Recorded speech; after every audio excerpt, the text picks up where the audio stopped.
desde la ciudad de Tegucigalpa y en vivo desde los estudios de VTV. ¡Comenzamos!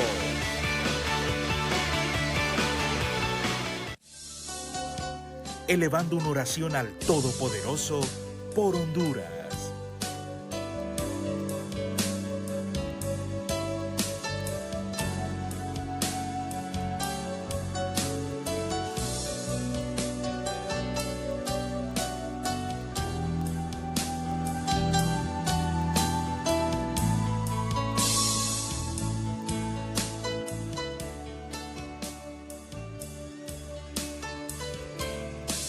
Buenos días, Honduras. Esta mañana estamos muy contentos y felices porque iniciamos un nuevo día. Agradecidos con el Creador de los cielos y de la tierra, vamos a orar esta mañana.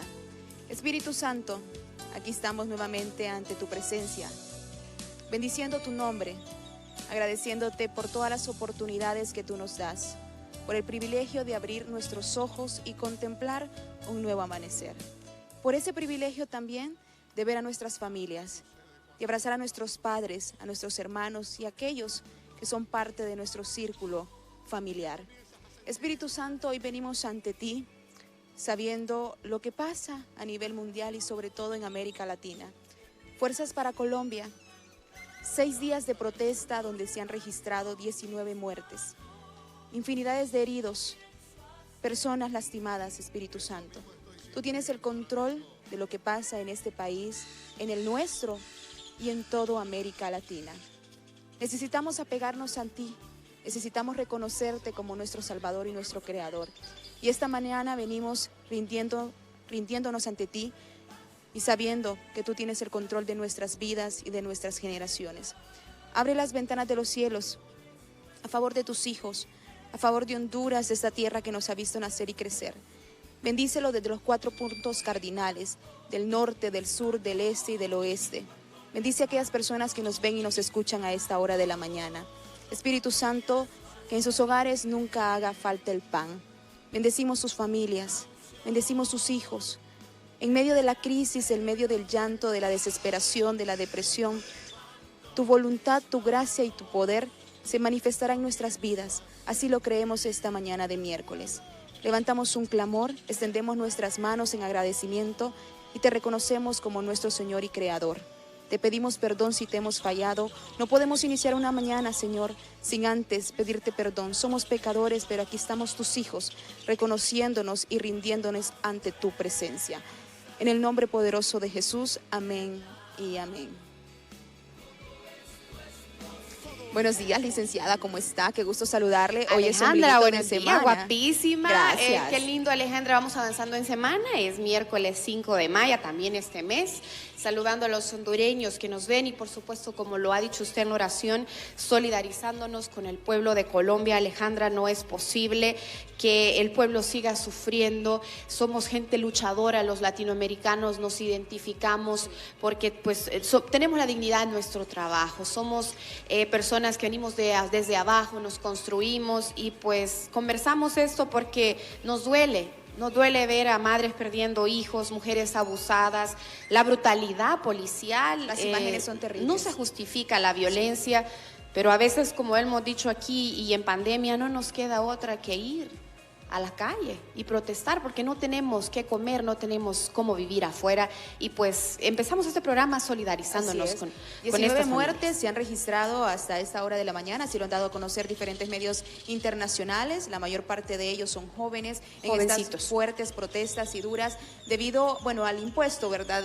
Sobre todo a la reforma tributaria que el presidente de Colombia, el gobierno colombiano quería llevar un 19% de impuestos sobre todos los productos. Uno no puede hablar, dicen, del país sin ver lo que tiene uno acá. Claro. Pero realmente, pues esto también lo hemos conversado, ¿verdad? Sí, hay que poner impuestos que recaigan, como lo hemos conversado aquí muchas veces, en manos de los que pueden pagar más. La crisis política social que se vive no solo en Honduras, sino que lo vemos precisamente a nivel de América Latina, es terrible. Necesitamos de verdad algunas estrategias para todos los países, porque se están viendo escenarios muy complicados. En medio de COVID, vemos cuántas personas salieron a protestar en Colombia, uno de los países que ha reportado muertes en gran escala y contagios también en los últimos meses y semanas. Hay que recordar que Colombia también tuvo una de las cuarentenas más estrictas del mundo en su momento, ¿verdad? Todo el 2020. Pero en los últimos, precisamente hace un par de semanas, se daba a conocer un comunicado de que se hablaba de más de 200,000 muertes por COVID-19 y no hablamos también de los contagios, así que es lamentable, ¿verdad? América Latina caminando sin pies, como dice Residente, y realmente eso sí es cierto. Necesitamos estrategias de parte de todos los gobiernos en América Latina, pero bien, fíjese que están listos y preparados nuestros compañeros allá en el estudio. Claro que sí, Fer Guevara y el señor Zelaya de Palo Verde. Vamos con ustedes, compañeros, ¿cómo están? Buenos días. Hola Ale, hola Ethel, muy buenos días. Yo les decía, estas hipotas no nos quieren. No. Mire que nos no tienen relegados acá en el estudio. Yo mañana, yo mañana me voy con ella, yo me voy al hotel mañana. No es que no me hallo aquí así, ¿para qué? ¿Verdad? No. Entonces, yo me voy al hotel, no sé cómo va a hacer usted. No, pues me voy a tener que ir también, pues. ¿Cómo me acá yo aquí solo? Sí, no, mírelas, Sí, no, bien también. despampanantes, ¿Sabe qué me dijo guapísimas. ella ya se miraba saliendo de esa piscina, me dijo en traje de baño. Ah, no, si es que después se queda, ay, por eso es que no nos llevan. Sí, no, después, mire, hacen su chapuzón. y le hacen así todo. Fíjese que tiene sentido lo que usted me dice, porque hombre. Alejandra ayer vino aquí como a las 11 de la mañana. Y la vio que venía, Sí, toda, venía diferente, venía con más otros trigueñita aires. Sí, y todo. Y bronceadita. Ethel apareció también tarde en la oficina. Sí. Entonces, Ya estamos cabos. Compañeras, pórtense bien, por favor, que nada les cuesta. Bueno, pero también ellos se merecen un chapuzón. ¿Será que los invitamos este viernes Sí. para que se vengan? Miren, si mañana el El viernes licenciado no buen nos día, quiere fíjense. acompañar, no hay problema. Como No, aquí el nos tiene viernes, acuérdese abandonadas, que no hay me pusieron problema. de Pero Ah, sí, el viernes sí. aquí Mañana, hay que ir desde mañana. el Hotel Clarion para que nos demos un chapuzón todos, ¿verdad? Y junto con el equipo. no, mañana. Mañana vamos a llegar. Mañana, Sí. nos invitan, de veras, no, en serio, mañana. Yo le digo a Zenia que me ponga calzoneta para enseñarla. Mejor con buzo, porque ¿quién va a querer ver esta cañafístola? Eso va a ser histórico. Es un gusto, compañera, saludarlas y por allá estaremos mañana con ustedes. Sí. Bueno, hoy en el Diálogo, licenciado, tenemos a un invitado muy especial y muy importante. El tema de la vacuna a nivel mundial, pues siempre está generando mucha expectativa y mucha esperanza. Y Cuba, por si usted no lo sabía, pues está en un proceso de crear al menos unos 4 o 5 fármacos también de manera independiente propio de Cuba para poder pues combatir el COVID-19. Y ya se encuentran en fase 3 al menos 2 de estos medicamentos, así que hoy vía Zoom estará con nosotros el embajador de Cuba, el señor licenciado en Historia, Francisco Delgado, que estará acompañándonos para hablar sobre este maravilloso adelanto científico que tiene Cuba, que siempre ha destacado por el área de la medicina, por sus avances. Y la OPS y la OMS pues lo han galardonado a la isla como uno de los países avanzados o desarrollados en el tema médico a nivel de Latinoamérica. Eso es algo que se destaca de Cuba, es eso, ¿no? Sí. Medicina, cultura, deportes, son países avanzados. Totalmente de acuerdo. Así que esté muy pendiente porque en Diálogo tendremos pues, precisamente este tema interesantísimo. Bueno, Ale y Ethel, aceptamos la invitación mañana. Les caemos ahí temprano y llevamos nuestra indumentaria para echarnos el chapuzón. despacito. Eso esperamos, licenciado. No. Eso esperamos. Por ahí estaremos, si Dios lo permite. Vamos con los contactos en vivos. Perfecto. Vamos entonces con San Pedro Sula. Con Johnny Ariel Quito, en este momento, junto a Carlos Zelaya, reciben nuestra señal. Muy buenos días. Adelante, Johnny Ariel.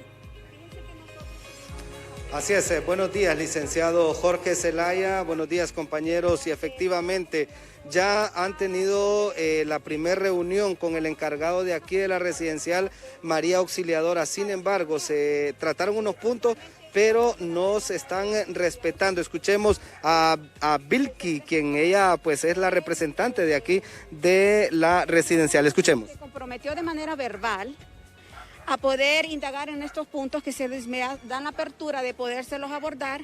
Él se comprometió el día de ayer de firmar el documento. Lamentablemente el señor, como él es muy intransigente y muy prepotente, no se puede conciliar ni hablar con él. Entonces él ayer nos negó la llamada, aunque en la asamblea dijo que sí iba a hablar con nosotros. Entonces nosotros le dijimos que si él iba a seguir con estas intransigencias, nosotros no íbamos a ceder a dejar de tomarnos el proyecto, aunque crea para nosotros pues bastante inconformidad de parte de muchos vecinos porque tienen que ir a trabajar, pero esta es una necesidad que estamos viendo a manera futura. Si me dan el espacio, yo les puedo exponer cuáles fueron los puntos centrales que nosotros tocamos para esta demanda de necesidades. En vista de la situación emanada el día lunes 3 de mayo del año 2021, se solicitó de manera urgente el compromiso de cumplir y hacer cumplir la demanda de necesidades de los residentes del proyecto, que nos está causando carencia del vital líquido como es el agua, que es un derecho humano declarado por la Asamblea General de Naciones Unidas, ONU. El señor Román Cebá se compromete a tener 24 horas diarias el suministro del agua. En conversación sostenida a las 8:35 am, el gerente general de GSK Holding, el señor Román Cebán, sumamos también al señor Artyom Parseny, que forma parte del proyecto, que son 2 personas rusas encargadas de ella, sostiene que la empresa Bomosa se le compró la bomba que se necesita para el cumplimiento del uso y manejo del pozo y facilitar el agua al residente, solicitando al señor Cebán nos facilite la fecha de cumplimiento de la misma, donde todos estos puntos que yo le estoy planteando, él se está comprometiendo de manera verbal. Hay un video. En virtud de lo antes planteado y consensuado con el señor Román Cebán, los residentes se acordó que el agua de los pozos será única y exclusivamente uso de los residentes, comprometiéndose el señor Cebán a traer cisternas de agua para construir las viviendas hasta cumplir con la totalidad del proyecto. Se solicita la pronta perforación de los pozos de acuerdo a la cantidad de viviendas pendientes en las construcciones etapa 2 y 3. Solicitamos se nos notifique el acercamiento administrativo que él ha realizado como constructora GSK Holding con el SANA, que hasta los momentos no tenemos ninguna notificación qué acercamiento ha tenido él con ellos, porque nosotros no tenemos contacto con el SANA. Se le presentó al señor Román Cebán nuestra inconformidad y malestar ante los daños que la empresa GS Holding ha causado a las calles de la residencia, debido al tránsito de equipo pesado por los trabajos de la construcción que él está haciendo en la etapa 2 y 3, el cual se compromete a reparación, mantenimiento del tránsito vehicular en el proyecto Lomas de María Auxiliadora. Le solicitamos definir cronogramas de fechas para dar inicio a las reparaciones de las calles. Como es de entero conocimiento, la residencia no cuenta con un tratamiento adecuado, controlado e higienizado, por el cual solicitamos respuestas inmediatas del manejo de aguas residuales, de las cuales está contaminando enfermedades cutáneas, flora, fauna, entre otras cosas, el cual solicitamos que la planta reciba un tratamiento adecuado capaz de modificar. Bien, escuchábamos un poco acerca de los puntos que se trataron el día de ayer con los responsables de esta lotificadora, donde no les han resuelto prácticamente ninguno. Y por supuesto es pendiente, porque en Impacto BTV Meridiano estaremos llevando el comunicado tal cual se plasmó el día de ayer en esta reunión. Junto a mi compañero Carlos Zelaya, nosotros retornamos a los estudios principales. Buenos días. Buenos días, gracias Johnny Ariel, gracias Carlos, con este informe de una legítima protesta de los habitantes en esta zona. Vamos a la pausa, regresaremos, como les hemos indicado, con el embajador de Cuba acreditado ante pueblo y gobierno de Honduras, el licenciado Francisco Delgado, para abordar esta temática que nos interesa a todos, sin ninguna duda, nos interesa a todos. Cuba es un país en avanzada a nivel latinoamericano, por supuesto, en lo de la medicina. Les apuntábamos también en aspectos relacionados con el deporte y con la salud.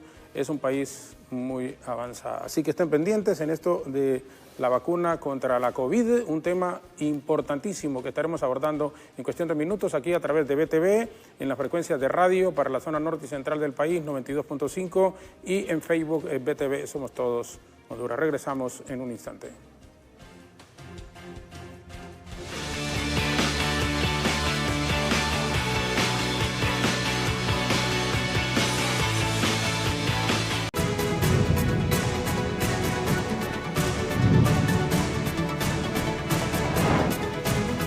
Diálogo con Jorge Zelaya.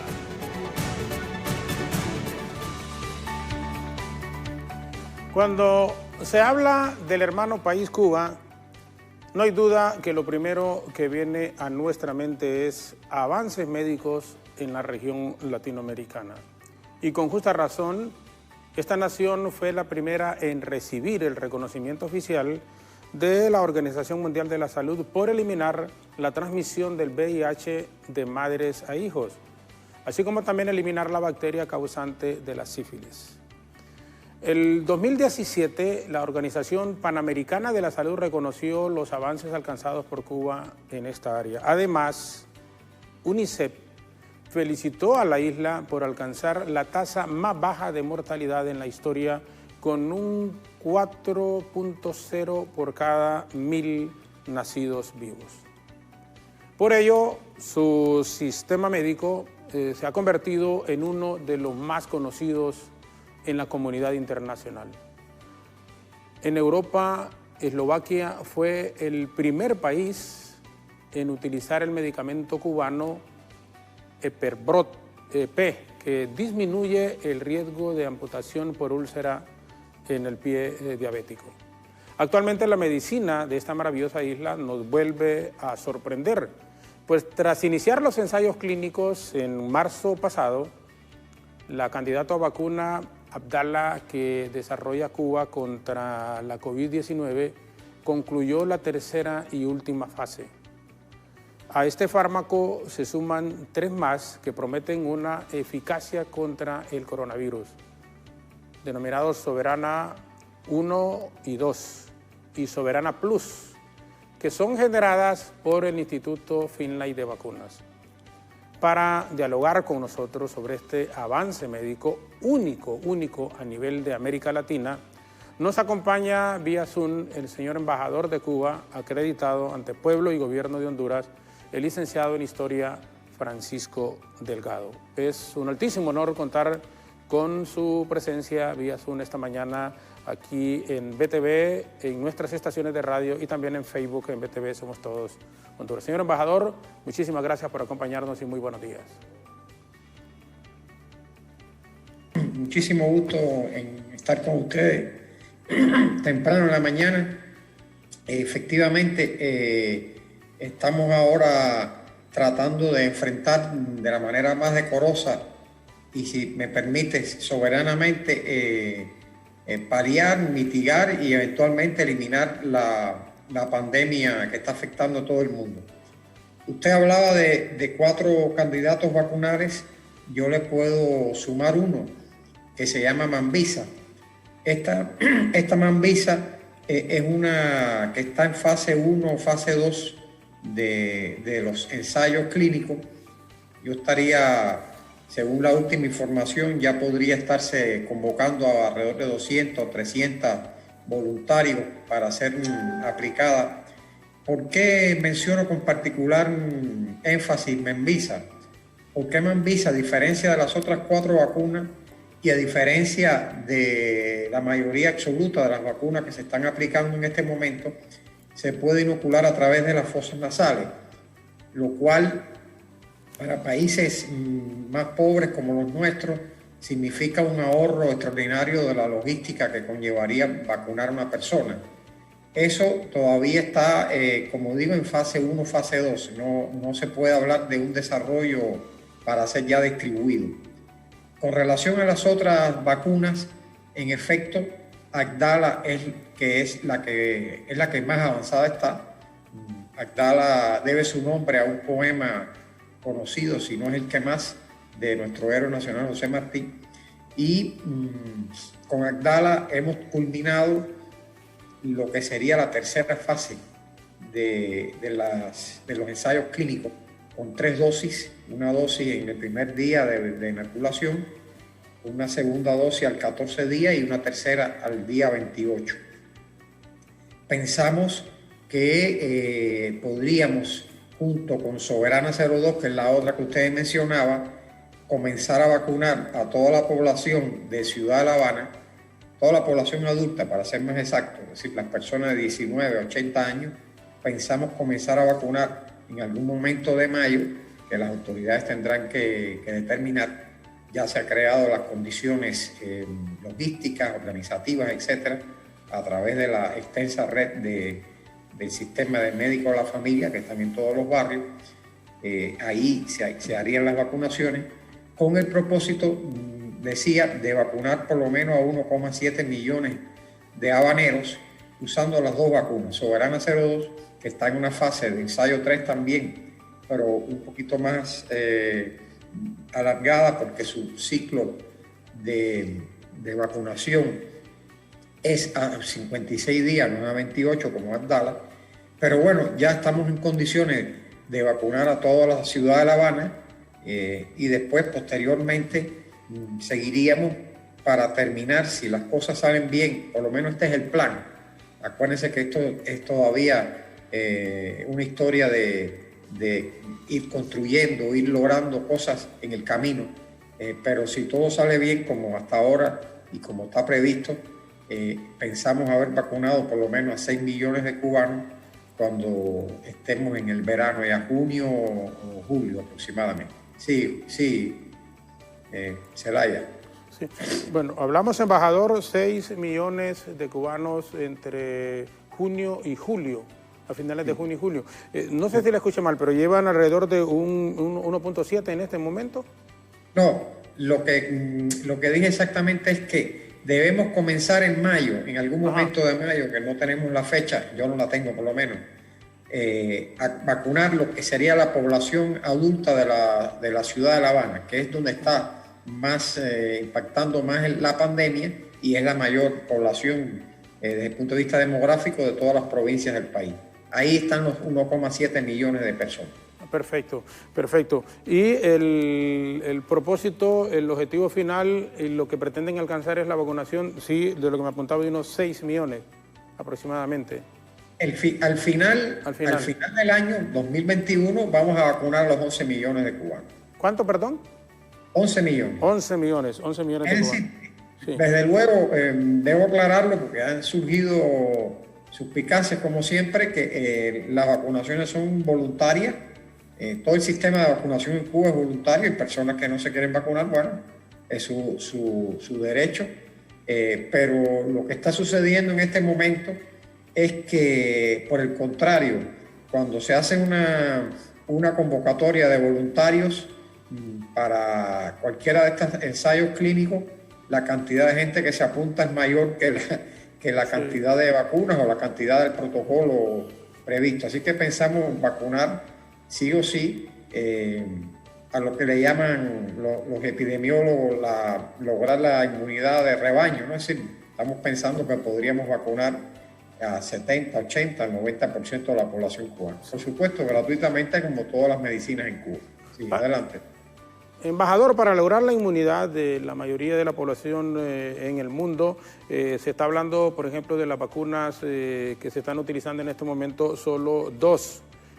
Usted le escuchaba en la introducción misma hablar de 3, de un periodo después de 14 días, una segunda vacuna y una tercera en unos 28 días aproximadamente. ¿Ese es el procedimiento que se está manejando en Cuba de acuerdo a la proyección que tienen y a los análisis que se han hecho? Sí. ¿Qué pasa? Que el otro día leí, hay un artículo, si les interesa, de la revista Natura, que le hace una entrevista al directivo del Instituto Finlay, es decir, por decirlo de alguna manera coloquial, a uno de los responsables o creadores de la vacuna de las 3 familias, las soberanas, que son las 3. Mencionaste Soberana 1, 02 y la Soberana Plus. Él decía que con las 2 primeras dosis de Soberana y también de Abdala se lograba un 80% aproximadamente de inmunización. Y con una tercera dosis, que ellos mismos la han llamado refuerzo, se logra una inmunización completa. De ahí ese esquema de inmunización. Pero, por ejemplo, te puedo decir que Soberana Plus, que podría estarse usando para la tercera dosis o en una dosis única para las personas que ya superaron la COVID. Esto es interesante porque se ha comprobado que las personas que padecieron la COVID con X nivel de gravedad o incluso asintomático, en una segunda eventual contagio podría ser más grave la enfermedad.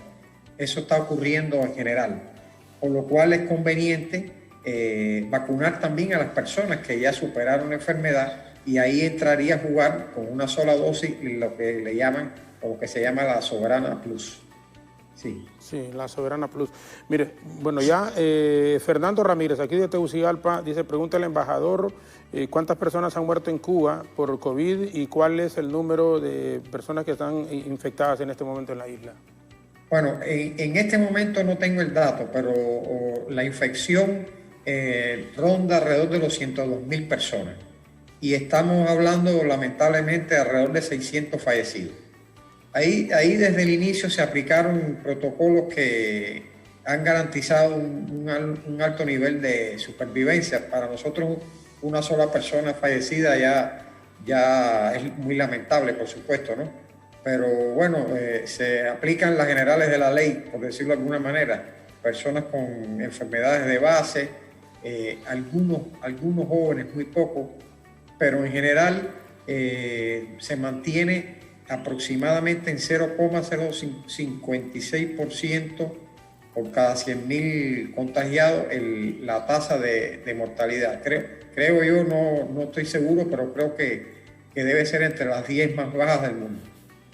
Producto de esta aplicación de algunos medicamentos que hemos desarrollado, en otras ocasiones yo he hablado del interferón alfa 2B, que tiene un efecto positivo en la capacidad inmunológica de las personas. Y en general hemos ido desarrollando, como decía, se hace camino al andar, hemos ido desarrollando en grupos de protocolos. Yo perdí la cuenta, creo que está por el 7º, 8º protocolo ya. Ahora recién se mandó a hacer una nueva revisión para mejorar la atención médica sobre las personas, que ha permitido mantener un nivel relativamente bajo de fallecimiento. También asociado a esto han sido las medidas de control del movimiento de las personas, por decirlo de alguna manera, cuarentena, como ustedes quieran decirle, que tiene una característica en Cuba, producto de este sistema de médico de la familia. Es relativamente fácil achicar o reducir el espacio geográfico o el espacio geográfico demográfico donde hay una infección, donde hay un caso. Ese territorio pequeño se aísla y el resto de los territorios de ese municipio, por caso, siguen una vida relativamente normal. Eso ha ido dialécticamente manejándose según las circunstancias, lo cual explica que en ningún momento se cerró totalmente el movimiento de las personas en el país. Y al parecer no nos ha ido tan mal. Hemos tenido, por supuesto, que lidiar con el mismo dilema de todos los países. Un cierre total supone un derrumbe total de la economía. Entonces, como dicen alguna gente, no nos morimos del virus, pero nos morimos de hambre. Así las cosas, en algún momento, cuando había un control bastante, yo diría, bastante logrado de la pandemia o de la difusión de la pandemia, en algún momento se decidió reabrir los aeropuertos, como cualquiera de otros los países. Los aeropuertos habían sido cerrados. Y ahí tuvimos el ingreso de cepas que vinieron de personas que venían del exterior, y volvimos a enfrentar un rebrote que está, digamos, febrero, marzo, abril han sido los peores 3 meses desde que empezó la pandemia en marzo del año pasado. Así estamos trabajando. Sí, febrero, marzo y abril, ¿verdad? Sí. Febrero, marzo y abril. Embajador, si hay algo que tiene que reconocérsele a Cuba es sus avances, su fortaleza en seguridad, en salud, en educación y en deporte. Sé que me voy a salir un poquito del tema propiamente de lo que es salud, pero ¿a qué? Y para recomendación o para que escuchen también nuestras autoridades, probablemente algunos en otros países hondureños que nos están viendo y nos escuchan. ¿Cuál es el éxito o a qué se debe el éxito que alcanza Cuba y que ha alcanzado a nivel de Latinoamérica en estas 4 áreas particularmente? En educación, en salud, en seguridad y en deportes. Bueno, cada área en sí mismo merece un análisis particular, ¿no? Pero yo lo resumo en el concepto de voluntad política. Creo que ha habido una decisión del país y un concepto de desarrollo del país dirigido a estimular y mejorar permanentemente las condiciones y la calidad de vida de la gente, que pasa como usted podrá imaginar, por esos 4 elementos. Yo diría por otros más, por supuesto, ¿no? Pero a propósito del que estás mencionando, ¿no? A una mejor salud, una persona instruida, con más cultura, como parte de la salud y como parte del orgullo nacional, el desarrollo del deporte y la seguridad. Bueno, de nada sirve que haya salud, educación y deporte si la gente no tiene seguridad para hacer su vida cotidiana, ¿no? Ahí tiene que ver con la no tolerancia a fenómenos que cruzan y afectan a todos los países del mundo y en esta región en particular, como es el crimen organizado. En definitiva, eso es lo que hace a la calidad de vida de la gente y tiene que haber una voluntad de los gobiernos para enfrentar eso de la manera más eficaz. No siempre se logra lo que uno desea. Hay una inversión económica detrás de estas cosas también, porque al fin y al cabo usted puede tener mucha voluntad, pero si no tiene los recursos, tiene problemas para aplicar esa voluntad. Y aquí aprovecho el espacio para denunciar una vez más el bloqueo que los Estados Unidos aplica contra la familia, contra los cubanos, las cubanas que están en Cuba, incluso los que no están en Cuba, que tienen un impacto también. ¿Por qué razón? Porque ese bloqueo impide que nosotros podamos desarrollarnos plenamente, impide que nosotros podamos, por los comentarios que me hiciste, podamos desarrollarnos más en el propio deporte. ¿Cuántas afectaciones se cuentan por miles de millones de dólares en 60 años de bloqueo? Las afectaciones en el desarrollo del deporte. No hablemos de la salud, donde están en el orden de los 3.000 o 4.000 millones de dólares. Fíjese que en el 2020, en el medio de la pandemia, cuando estaba la anterior administración de Trump, este señor recrudeció el bloqueo y producto de las medidas de bloqueo impidió el acceso de Cuba a insumos médicos, a instrumental médico. Por caso, si no tuviéramos ese problema, nosotros podríamos tener probablemente, esto es una suposición, podríamos probablemente tener un mayor desarrollo en el propio tema que da origen a esta entrevista de las vacunas, porque hay que importar insumos de todo tipo, frascos, jeringas, etcétera, y eso es muy difícil cuando usted tiene que ir a mercados lejanos a traer lo que puede entrar. Nosotros, el estado de la Florida está más cerca de La Habana que San Pedro Sula de Tegucigalpa. Puede usted calcular solo en materia de tráfico, de transportación de recursos, de materias primas y mercancías, cuánto supone el bloqueo. Aparte que es una política ilegal que viola las leyes internacionales. Pero sobre ese tema, si quiere, podemos hablar en otra ocasión, porque hay mucho que decir todavía. Pero a pesar de eso, estamos lidiando. Quería reseñar, si me permite, Zelaya, un hecho que acaba de acontecer este fin de semana, que nos ha dado un alegrón, como decimos en Cuba, en medio de tantas vicisitudes. La cuarteta cubana de muchachas del atletismo del 4x400, relevo 4x400, se alzó con la medalla de campeonas del mundo en un campeonato que se está desarrollando en este momento en Polonia de atletismo. Bueno, son las campeonas del mundo, estuvieron a punto de romper el récord y tienen un pase ya ganado directo hacia las Olimpiadas. Digamos, ese último episodio que refiere al desarrollo del deporte en Cuba. Sí, adelante. Perfecto, embajador. ¿Dónde es que fueron campeonas de atletismo? Ahí está el Campeonato Mundial de Atletismo en Polonia. En Polonia, correcto. No recuerdo la ciudad porque está en polaco. Claro, ¿no?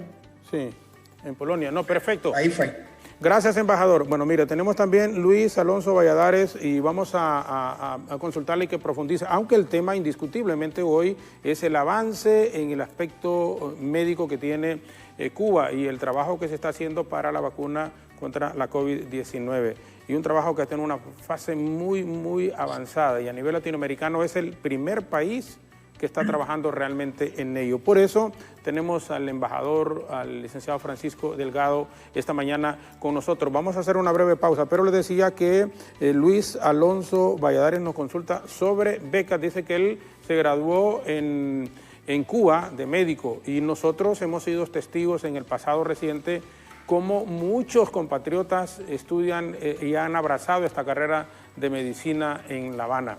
Tuvimos la oportunidad en un momento de estar ahí con el abogado José Raúl Pineda Alvarado y otros congresistas también visitando la isla en un momento, y nos impresionó gratamente la cantidad de hondureños que son becados estudiando medicina en la isla. Vamos a hacer una pausa, regresaremos en radio, televisión y en Facebook con nuestro invitado la mañana de hoy, el embajador Francisco Delgado, acreditado ante Pueblo y Gobierno de Honduras por el gobierno cubano, y nos place esta mañana por los esfuerzos que hace este pequeño país, pequeño territorialmente y en el número de habitantes, pero grande de corazón y una solidaridad enorme que tienen siempre con el mundo, con todo y los problemas económicos que sufren por el bloqueo permanente, como lo apuntaba también el embajador y que todos lo conocemos. Pausa breve y regresamos en un instante.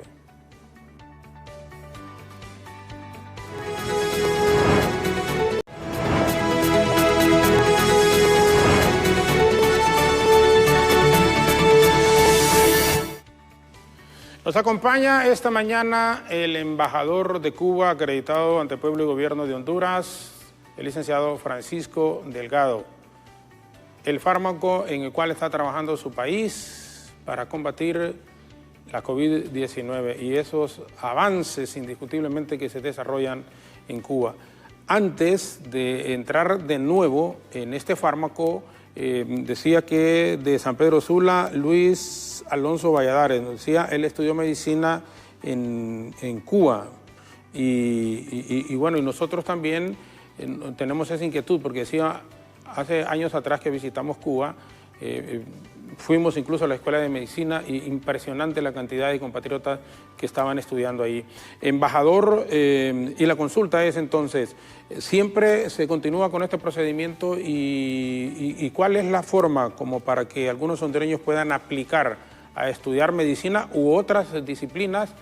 Por eso digo, en el deporte son muchísimos avanzados, en el campo del educativo también. Entonces, si hondureños, si agregado lo que decía Luis Alonso, quieren ir a estudiar a Cuba, ¿cuál es el procedimiento que se sigue? Bueno, en primer lugar un saludo al doctor Luis Alonso, muchísimo gusto. Tenemos un particular cariño por todas las hondureñas y hondureños que se han graduado en Cuba.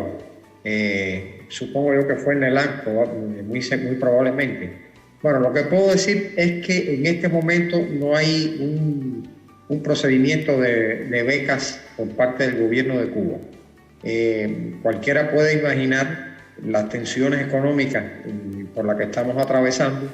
Quiero decirte que el país sufrió una caída de aproximadamente el 11% del Producto Interno Bruto en el año 2020, fundamentalmente por dos razones, por la que ya apunté de los efectos de las medidas del bloqueo y por la caída dramática del ingreso de turistas.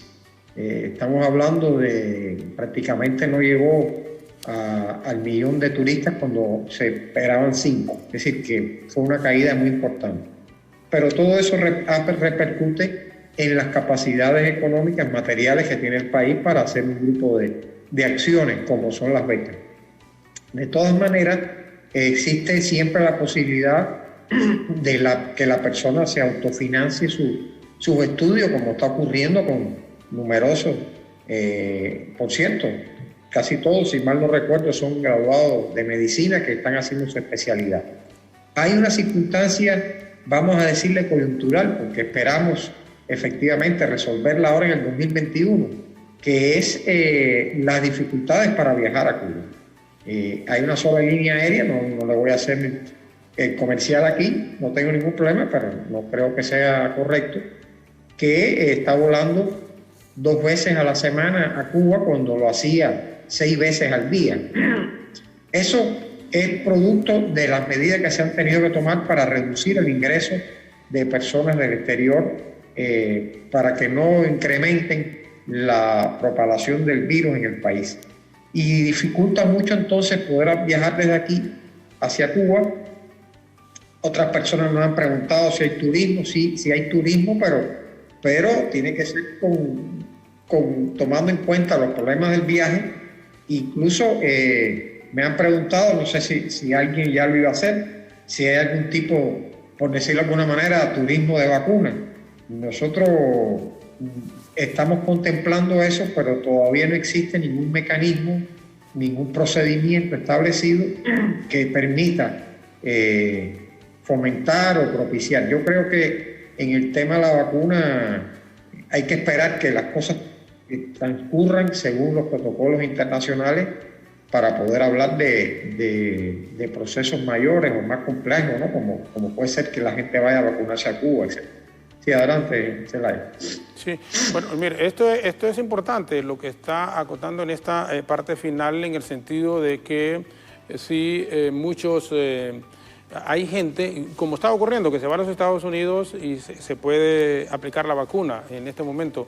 En Cuba habrá que esperar, independientemente de que aparezca ya oficialmente la vacuna contra la COVID.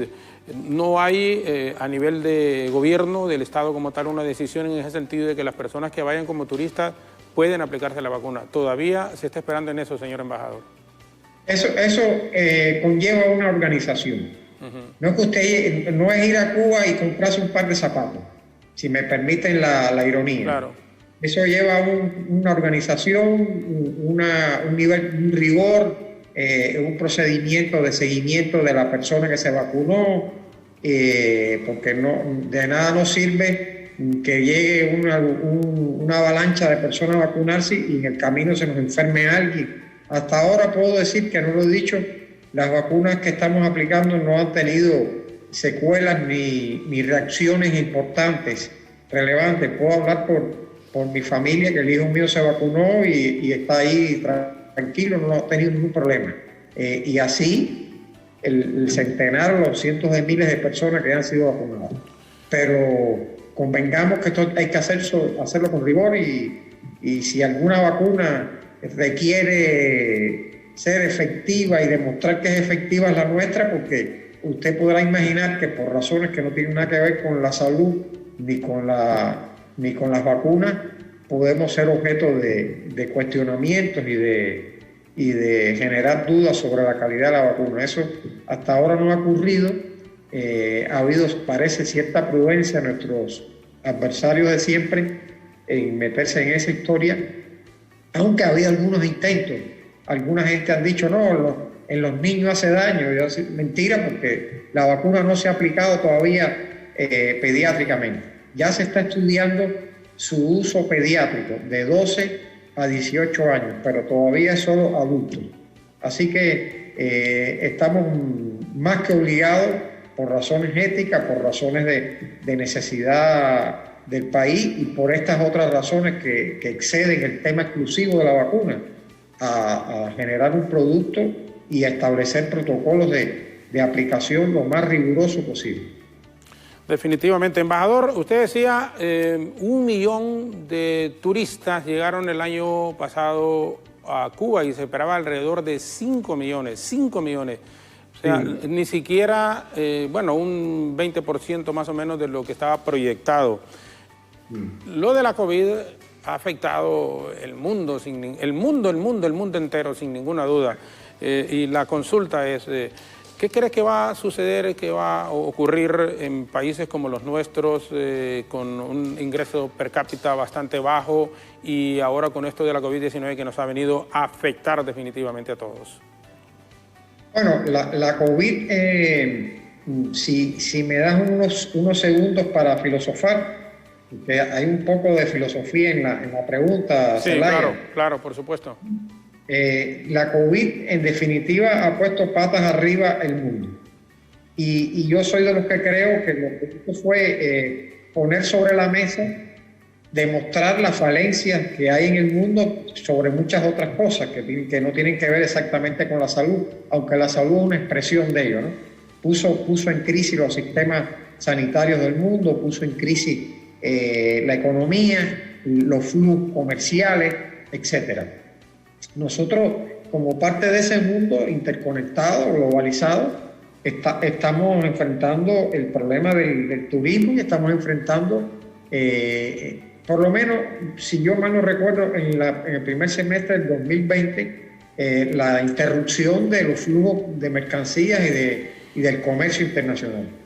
A mí me parece que el mundo debería sacar experiencias de esta realidad.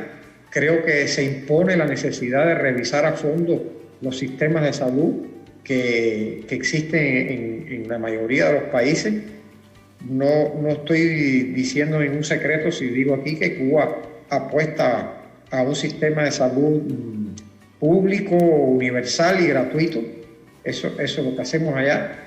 Tampoco estoy dando recetas de cómo debe hacerse, pero en todo caso habría que meter en cuestión muchas cosas de la manera en que hemos estado organizados hasta ahora, que evidentemente de no cambiarlas podríamos enfrentar problemas en el futuro parecidos.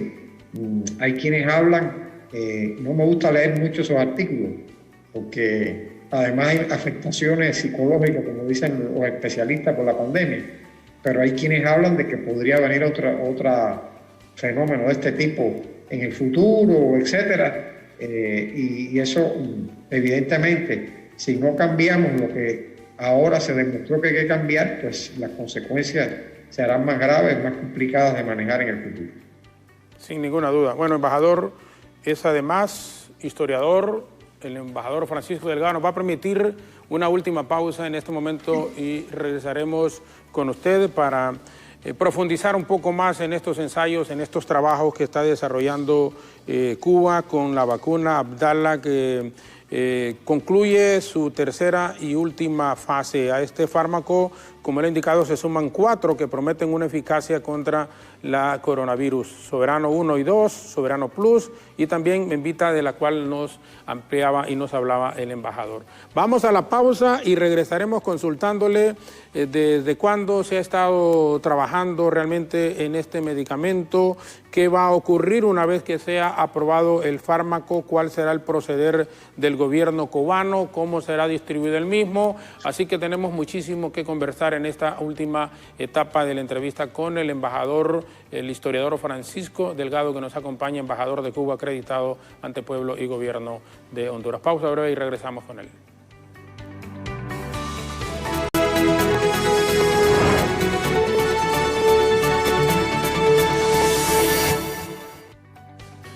Seguimos conversando con el embajador de Cuba acreditado ante pueblo y gobierno de Honduras, el licenciado Francisco Delgado, que nos honra con su compañía vía Zoom para hablar sobre el medicamento en el cual están trabajando y van súper avanzados en Cuba contra la COVID-19. Y hemos aprovechado también por la participación de Francisco Ramírez, de Luis Alonso, en cuanto a consultas que tienen que ver también con nuestro país y la relación estrecha, muy cercana que ha existido entre ambas naciones y que nos ha permitido enviar, y en la mayoría de los casos, compatriotas nuestros a estudiar en Cuba, y también algunos médicos que siempre han llegado a hacer servicio, bueno, y más que servicio social, a trabajar en apoyar en el área de la salud especialmente y en deporte a nuestro país. Embajador, ¿está recibiendo Cuba el apoyo de organismos internacionales para desarrollar este medicamento contra la COVID-19? No. El trabajo se está haciendo exclusivamente por las instituciones científicas cubanas.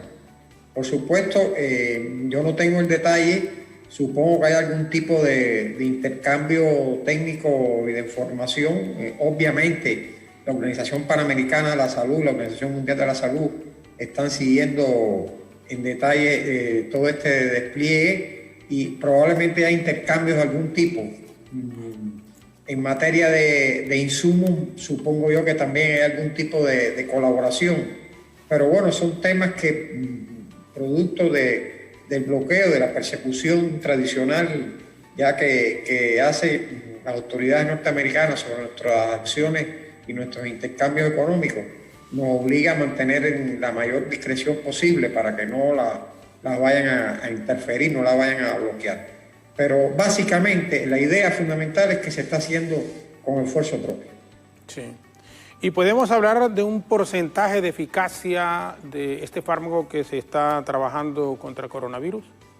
Claro, está muy bien la pregunta porque me permite precisar lo siguiente. La vacuna todavía no está certificada. Dicen los especialistas que una vez que pasó a fase 3, evidentemente ya tiene la calidad requerida o que es segura para usarse en humanos, pero requiere un protocolo que lleva un tiempo, requiere de lo que se llama los ensayos clínicos, que básicamente es esto, es decir, hay una parte de los que participan en el ensayo que reciben la vacuna, la otra parte recibe un placebo, después se hace un análisis de qué efectos tuvo sobre el organismo, se hace un cálculo aritmético ahí, que no conozco muy bien, y sale la efectividad. Yo supongo también, en base a ese artículo que yo les mencioné, que apareció en la revista Natura, este señor del Instituto Finla explicaba que ellos esperan en el mes de junio publicar los datos técnicos que trae de la eficiencia y trae otros datos que hacen, es decir, publicar, dar a conocer las características técnicas de la vacuna. Por lo cual lo que te puedo responder es que todavía no conocemos ese dato. Yo creo que como Abdala terminó ya la fase 3, Soberana 202 no, porque son 56 días, como Abdala terminó la fase 3, por lo menos sobre Abdala, supongo yo que los especialistas nuestros deben estar haciendo ya los análisis requeridos para tener ese dato específico. Sí. Soberano 2 es el proyecto de inmunización cubana que está más avanzado. Actualmente se encuentra, como usted mismo lo ha indicado, en la fase 3. Incluso creemos que ha sido enviado también a Irán, donde se habla de más de 100.000 dosis de la vacuna. ¿Eso es correcto, embajador? Sí, como parte del propio esfuerzo investigativo, se concluye que la vacuna puede demostrar mejor, con más evidencia, con más plenitud, su eficacia en aquellos lugares donde la pandemia haya tenido un impacto mayor. Por razones obvias, si hay más personas afectadas, pues, y ahí la vacuna sirve, pues es más contundente su consideración. Es el caso, se firmó un acuerdo con el Instituto Pasteur de Teherán, en Irán, y se le enviaron 100.000 dosis de la Soberana 02. También se firmó un acuerdo con el gobierno de Venezuela y están participando en un ensayo con Cuba con la vacuna Abdala. Hemos estado conversando con los gobiernos de México, de Jamaica, de Bolivia, de Argentina. Se firmó hace poquito un acuerdo para hacer un estudio conjunto, eventualmente utilizar nuestras vacunas allá en Argentina. Y también han habido conversaciones con con Pakistán y con la India. Sí. Yo no sé si hay conversaciones con otros países, pero efectivamente la vacuna hace rato que trascendió nuestras fronteras y se está usando en otras partes. Y en Cuba a más de 44.000 voluntarios se le ha aplicado, ¿no? Entre una edad de unos entre 19 y 80 años. O sea, no sé si es igual, bueno, es una diferencia enorme, pero si siempre ha existido la preferencia para comenzar con la gente que está en primera línea de batalla, como se dice, en el área de la salud. ¿Cuál es el procedimiento que han seguido en Cuba? Y para que también acá, si no les han consultado a nivel de gobierno a gobierno, por lo menos que escuchen también nuestras autoridades cómo es que se ha hecho, porque entendemos, le digo, que más de 44.000 personas en forma voluntaria se ha practicado también esto ahí en Cuba. Sí, hay dos procedimientos que se están siguiendo, que no son inventos nuestros, pero bueno, lo estamos aplicando nosotros. Hay uno que se llama el ensayo clínico, que es el que yo describía aproximadamente, de que la mitad son placebo y la otra mitad es la vacuna. Ahí son 44.000 y decenas en Abdala y una cifra parecida en Soberana. Por supuesto, las 3 dosis. Pero además hay otro procedimiento que se llama,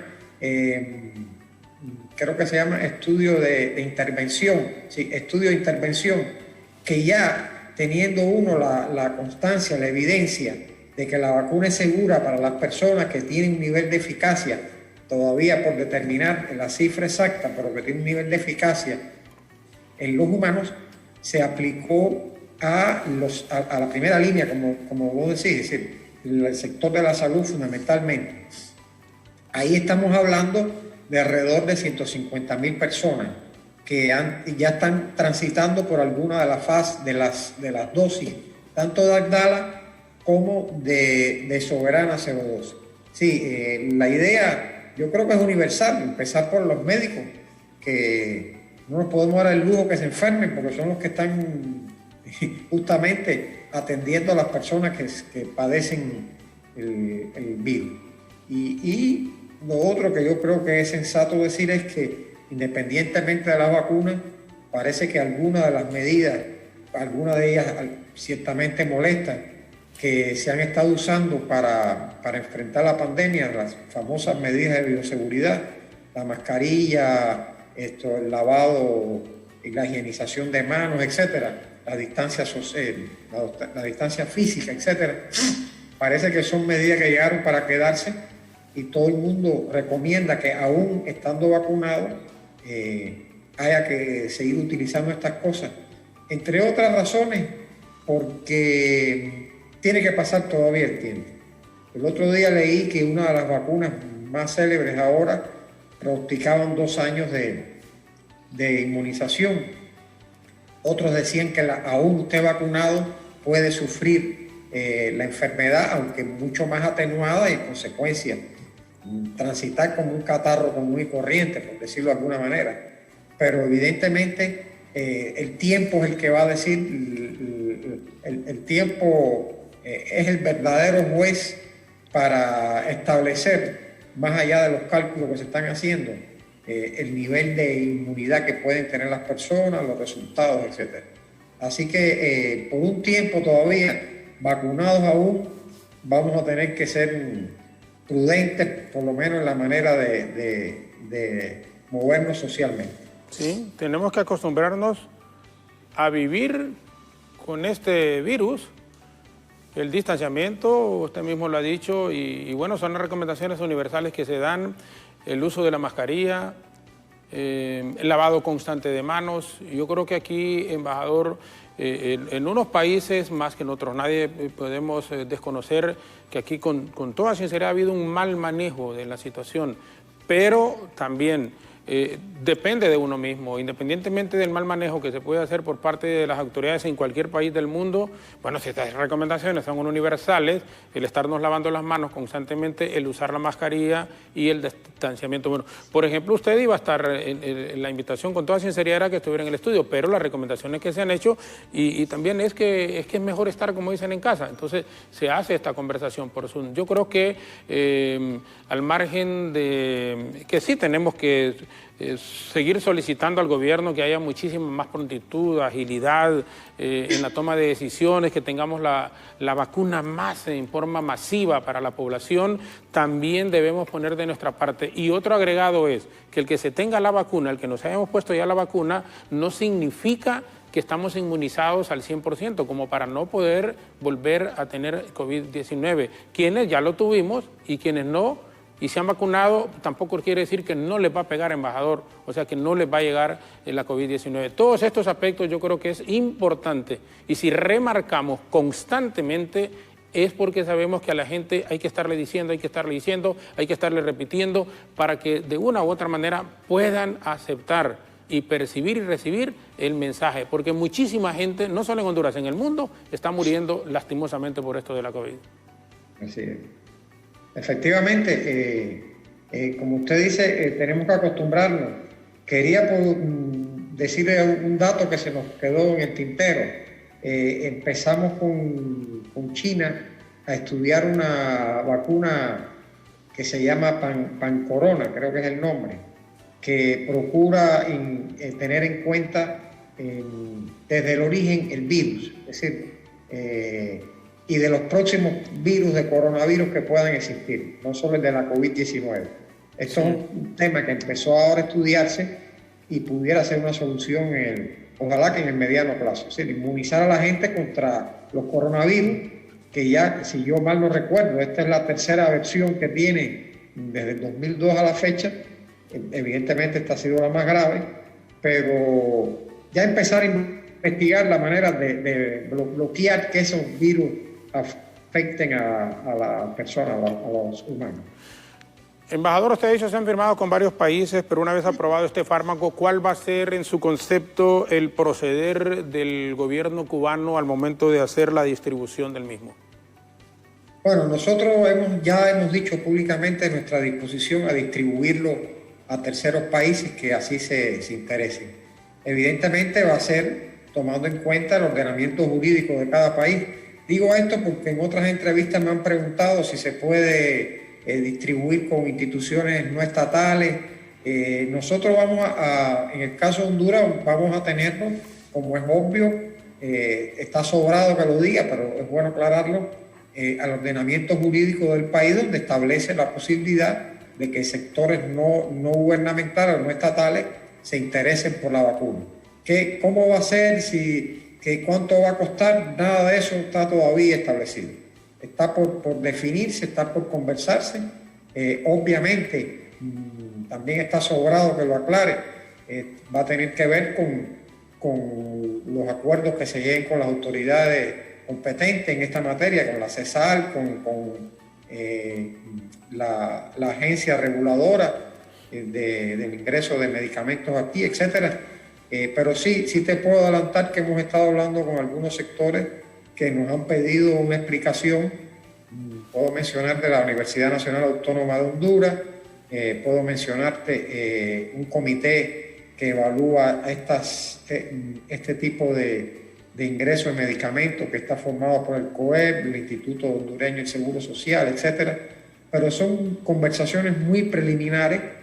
Me gusta decir en este caso, para usar una metáfora, no podemos vender la leche si no hemos ordeñado la vaca todavía, ¿sí?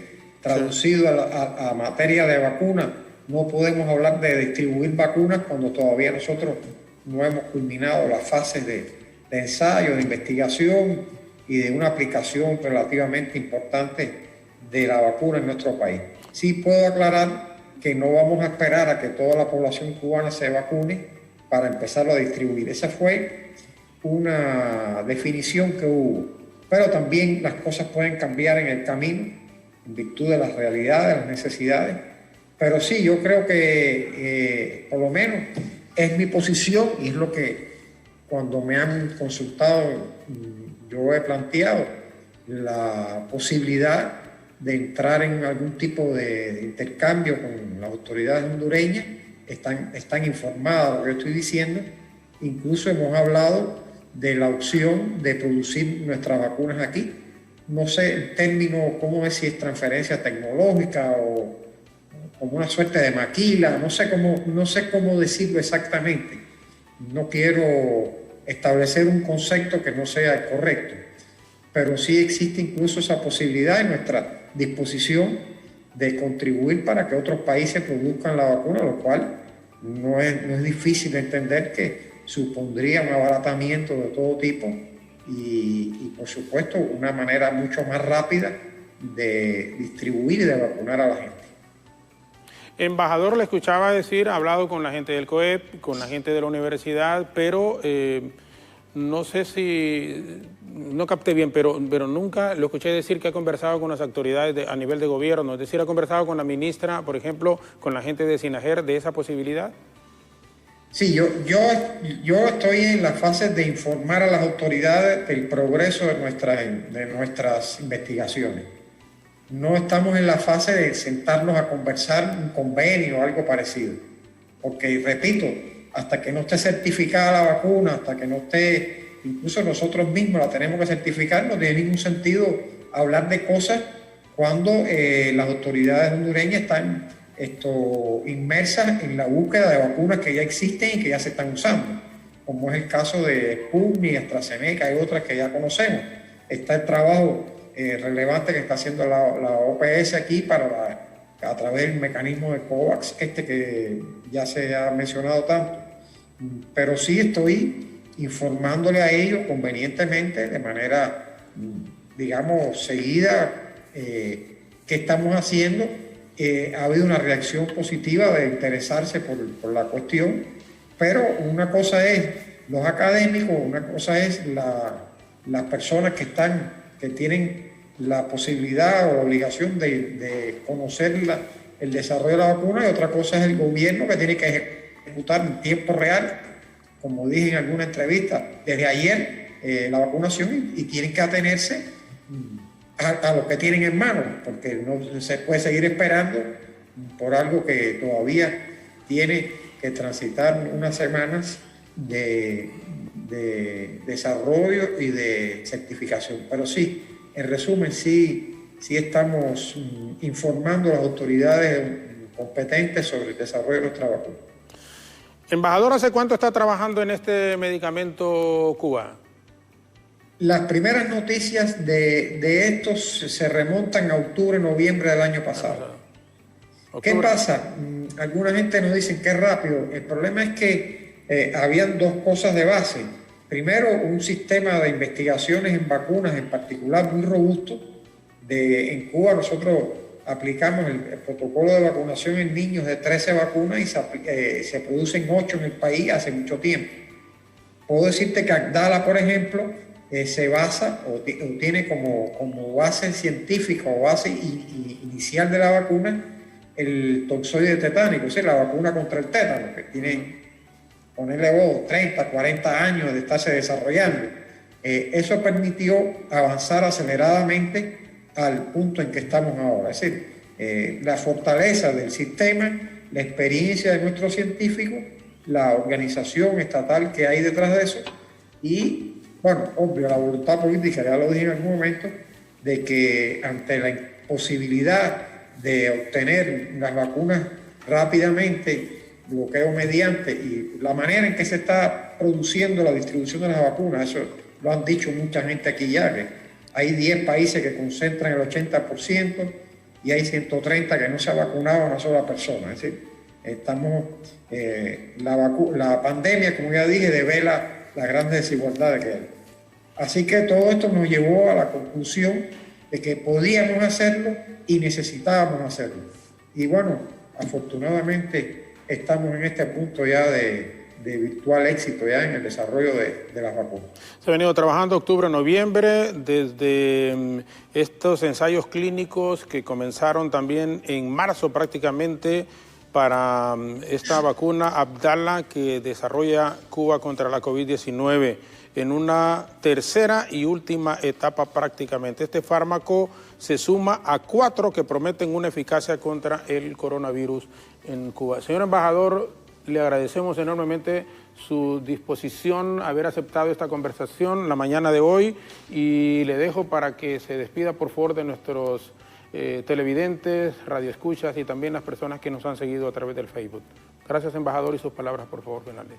Bueno, pues nada, creo que hablé suficiente. Muchísimo gusto, como siempre, estar contigo en el programa Hola Honduras. Reiterar una vez más lo que ya sabe la mayoría de los hondureñas y hondureños, el cariño que le profesamos a este pueblo tan cercano, a hora y media de vuelo de Cuba, y nuestra disposición dentro de las posibilidades, de nuestras limitaciones, de seguir siendo solidarios y seguir cooperando con la salud pública hondureña. Y reitero, no dando lo que nos sobra, sino parte de lo que seamos capaces de desarrollar. Así que Honduras puede seguir contando con Cuba y con nuestra disposición a apoyarlos. Muchas gracias por el tiempo que me han dado. Todo lo contrario. Gracias a usted, embajador, siempre. Muchas gracias. Que tenga un buen día. Gracias, embajador. Nos ha acompañado esta mañana el embajador Francisco Delgado, acreditado ante pueblo y gobierno de Honduras. Investigadores afirman que una vez terminada esta esta última etapa prácticamente del medicamento Abdala comenzará a evaluarse la aparición de casos positivos al coronavirus. El estudio aplicado en 2 dosis va a permitir comparar las proporciones entre el grupo vacunado y el inoculado con placebo y de esa forma poder evaluar la eficacia del fármaco Soberano 2. En el otro proyecto de inmunización cubano, más avanzado que actualmente se encuentra en la fase 3, comenzó a administrarse en la capital cubana, como lo apuntaba el señor embajador, y un poco más de 44,000 voluntarios entre 19 y 80 años. También será testado en Irán, donde han sido enviados recientemente más de 100,000 dosis de esta fórmula. Ello da a la población mundial, especialmente a la población latinoamericana, una esperanza más sólida para poder erradicar la pandemia. Reconocemos el arduo trabajo de la comunidad cubana para formar parte de lo que sería la salvación del mundo ante este COVID-19 que nos tiene prácticamente de rodillas. Y las recomendaciones, mientras se pueda vacunar a la mayor parte de la población en el mundo, siguen siendo las mismas: el distanciamiento, el uso de la mascarilla y el lavado constante de manos. Una vez más, al embajador Francisco Delgado de Cuba, acreditado ante pueblo y gobierno de Honduras, le agradecemos su comparecencia la mañana de hoy.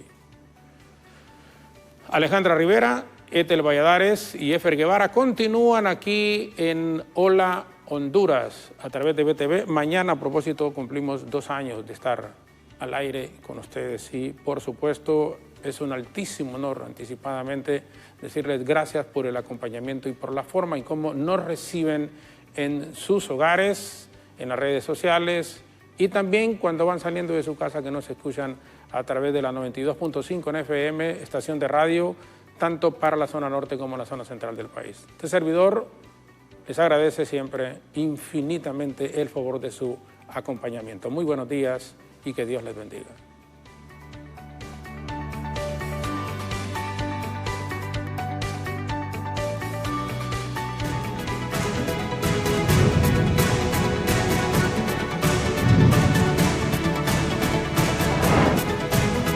Diálogo con Jorge Zelaya.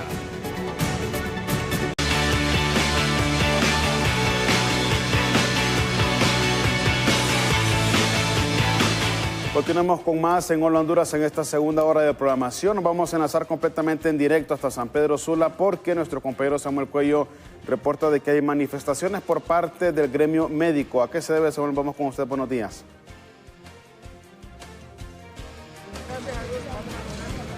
Así es, muy buenos días, compañeros en el estudio, a toda la audiencia que nos ve por la pantalla de BTV. Estamos en las afueras del Instituto Hondureño de Seguridad Social en la zona norte del país, donde los médicos este día se han ido a un plantón debido a la situación que se está viviendo con el tema de algunos régimen de aportaciones que lamentablemente hasta este momento pues están siendo saqueados, según varios de los maestros, y en solidaridad con el gremio magisterial estarán realizando pues estas protestas, estos plantones aquí afuera del Instituto Hondureño de Seguridad Social en la zona norte. Escuchemos al doctor Arturo Ávila, que nos brinda un poco más de detalles de todo lo que está ocurriendo actualmente y la solidaridad que tienen ellos con el gremio magisterial. Un mal manejo de la pandemia, el manejo de los recursos con actos gravísimos de corrupción que ustedes conocen, con la falta de transparencia, y por otro lado el Estado no ha dedicado de su presupuesto general de la República el presupuesto que realmente necesita salud pública en este momento. Hay que priorizar, del presupuesto general de la República hay que priorizar ahorita. No somos un país en guerra para priorizar los militares, para darle apoyo más de lo que ya tienen, sino que tenemos que priorizar lo que es la salud y educación.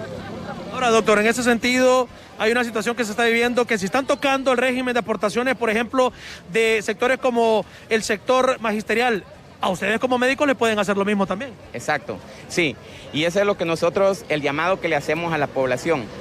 Nadie debe creer de que esta es una intervención que solo va a afectar a los adultos mayores, a los que ya están para jubilarse. Hoy lo hacen a estos institutos, después lo van a seguir haciendo e intensificando a la salud pública, a la educación, como ya nosotros hemos visto. Entonces, por lo tanto, el llamado es a la gente para que se dé cuenta de que esta lucha que estamos haciendo y que nosotros enarbolamos y que hemos estado al frente siempre, es para que se respeten estos derechos que ya el pueblo se los ha ganado con sangre, con muertes en las calles y en diferentes contextos. Bien, muchas gracias al doctor Arturo Ávila, que a esta hora de la mañana pues está realizando diferentes plantones con el personal de la salud, específicamente aquí en las afueras del Instituto de Seguridad Social en la zona norte del país. Es lo que podemos informar a esta hora del día. Vamos a regresar a los estudios principales, siempre muy pendientes de todo lo que esté ocurriendo aquí en este sector del país. Con imágenes de Darwin González, volvemos al estudio. Programación en Hola Honduras y es tiempo para nuestro resumen de noticias en Así Amanece Honduras.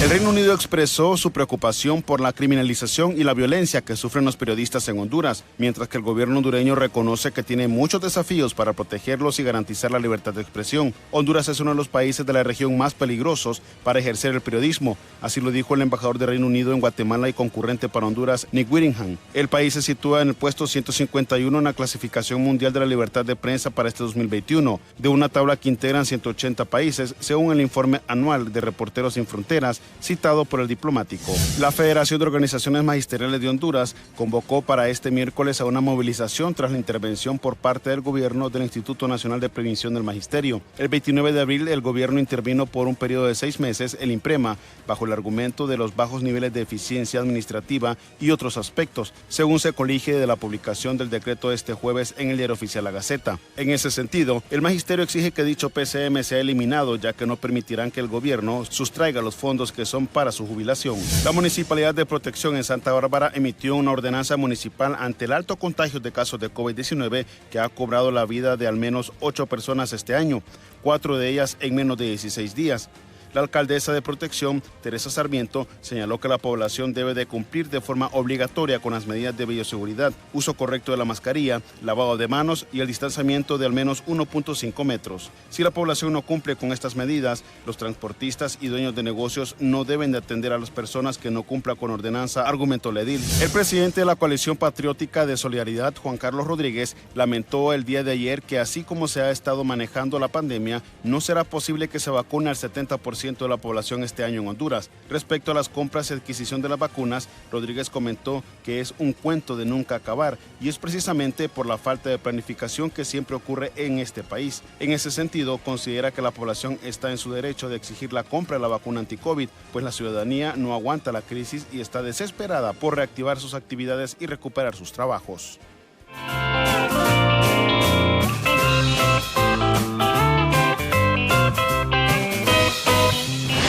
Manos hondureñas en Hola Honduras.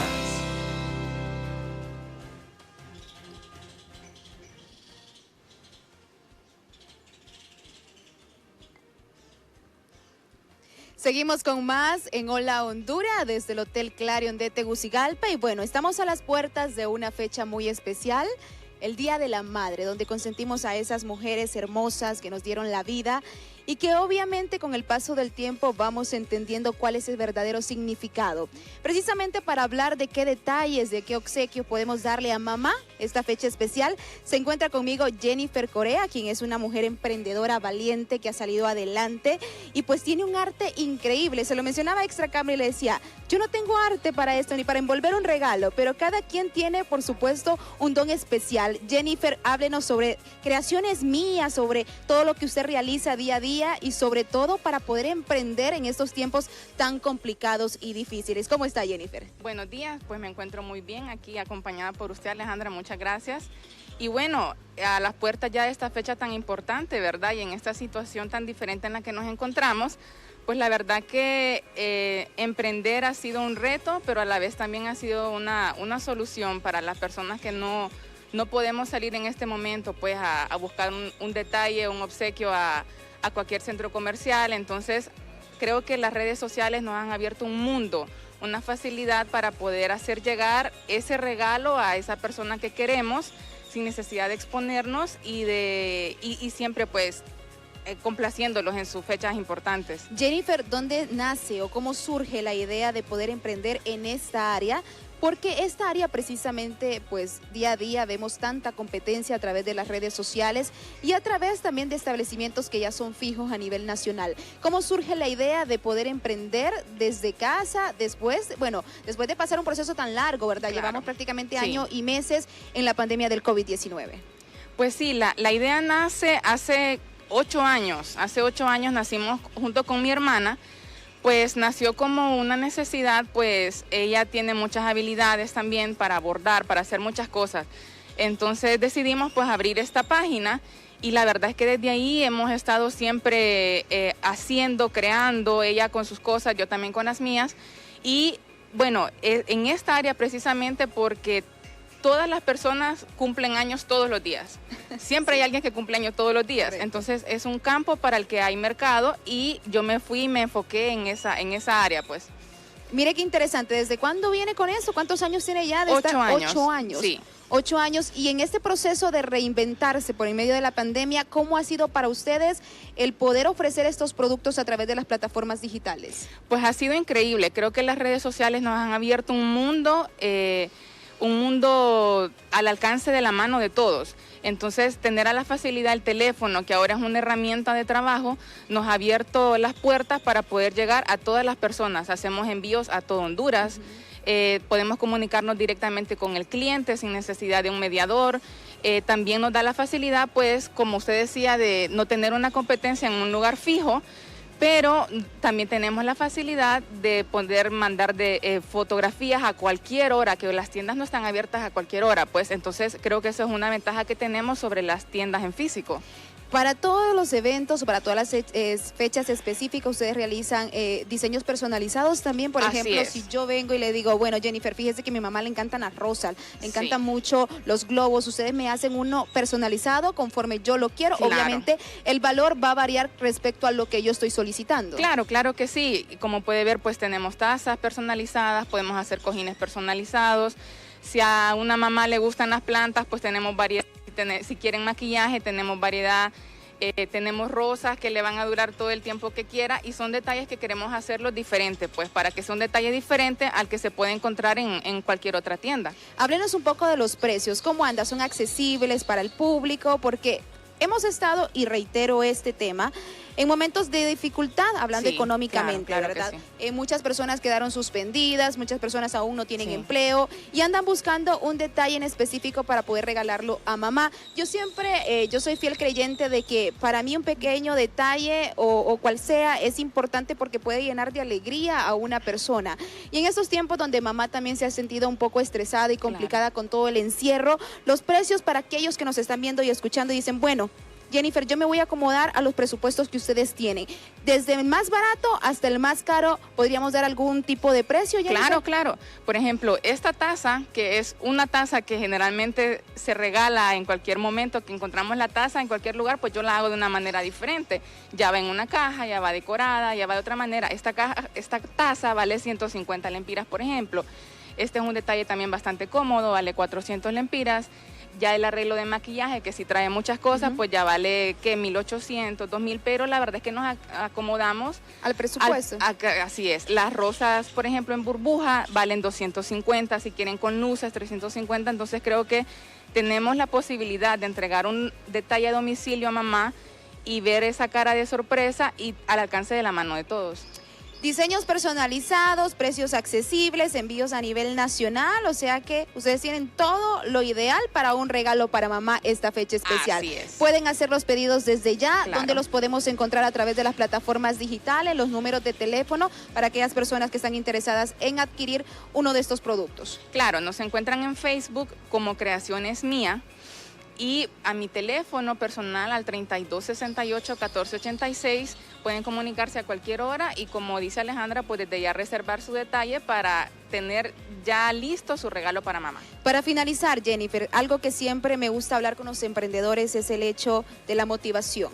Aquellos que nos están viendo, hay muchas personas que han tenido miedo en emprender porque el proceso es un poco complicado, es un verdadero reto, no sabemos si nos va a ir bien, nos va a ir mal, pero de todo ello aprendemos. ¿Cuál sería el consejo, el mensaje para aquellos emprendedores o aquellas personas que dicen, yo tengo el arte para poder hacer arreglos, pero no me atrevo porque tengo miedo, quizás en este mercado tan amplio de regalos y de obsequios para cualquier fecha, podría no ser beneficioso para mí? ¿Cuál sería su mensaje? Pues el mensaje es que hay que atreverse y si nosotros nos dedicamos a cualquier otra profesión, pues emprender siempre va a estar bien.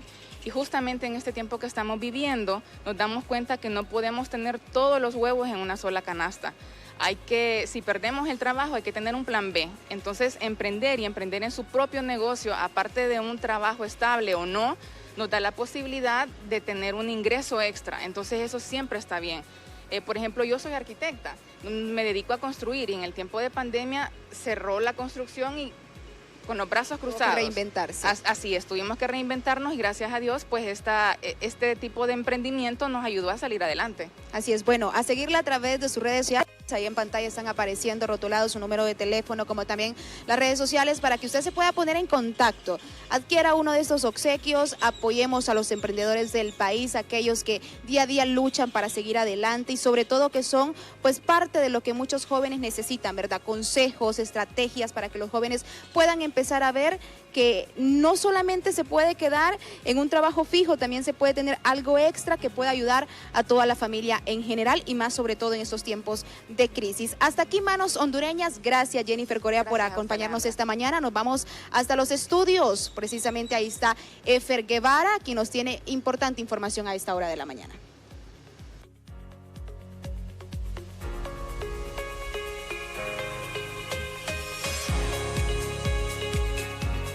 Así es, Alejandra, gracias también por darnos a conocer pues el talento y el trabajo que realizan miles de hondureños precisamente en estos tiempos de crisis que vive el país. Y bien, hoy es miércoles, día de expediente y queremos pues recordar lamentablemente la muerte de un reconocido comunicador social hace 9 años.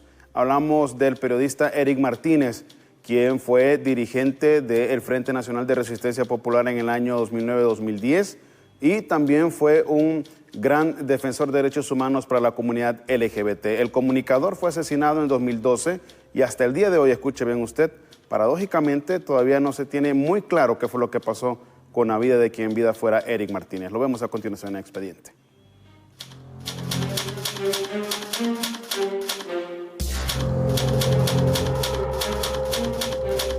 Eric Martínez Ávila, nacido un 18 de enero de 1980, fue un defensor hondureño y portavoz de los derechos de la comunidad LGBT en el país, periodista, entró en relaciones públicas para la Asociación Kukulcán, también era conocido por ser un activista prominente en lo que fuese el Frente Nacional de Resistencia Popular después del golpe de Estado en el año 2009. Sin embargo, la vida de este joven comunicador social se vio opacado días después de su anuncio de postularse como candidato al Congreso Nacional por el Partido Resistencia Popular en las elecciones de noviembre del año 2009. Martínez desapareció y fue encontrado estrangulado hasta la muerte a unos 3 kilómetros de la capital. De los asesinados en Honduras, Martínez es uno de los entre 20 y 62 hondureños de la comunidad LGBT desde 2010 y uno de los 22 periodistas y simpatizantes del derrocado presidente José Manuel Zelaya Rosales desde el golpe de Estado en el año 2009. Ávila fue seleccionado como candidato al Congreso Nacional en las elecciones nacionales de noviembre debido a su apoyo a la comunidad LGBT en Honduras. 3 semanas después de su anuncio de candidatura, Martínez desapareció. El 5 de mayo, sus familiares y amigos reportaban la desaparición del conocido comunicador. 2 días después, el 7 de mayo del 2012, su cuerpo fue encontrado en una zanja en la carretera entre el departamento de Olancho y Tegucigalpa y a unos 3 kilómetros de la capital a las afueras de la aldea Huasculile. Parecía haber sido golpeado y murió de asfixia por estrangulamiento. No hay un motivo claro detrás de su muerte hasta la actualidad. Días después de su asesinato, las autoridades policiales capturaron al que presuntamente fuera el asesino del comunicador Martínez Ávila. Sin embargo, la Corte Suprema de Justicia este mismo año 2021, hace unos días atrás, anuló la sentencia absolutoria para el supuesto asesino del periodista Eric Martínez. La fiscal se fue en casación contra la sentencia absolutoria, alegando que el tribunal no hizo una adecuada valoración de la prueba, y por orden de la Corte Suprema de Justicia, el juicio oral y público había reiniciado en enero de este mismo año, pero fue anulado por recursos que presentó la defensa. El Tribunal de Sentencia con jurisdicción nacional había paralizado el caso porque 2 jueces se enfermaron de COVID-19, así que aprovechando el vencimiento de plazos procesales,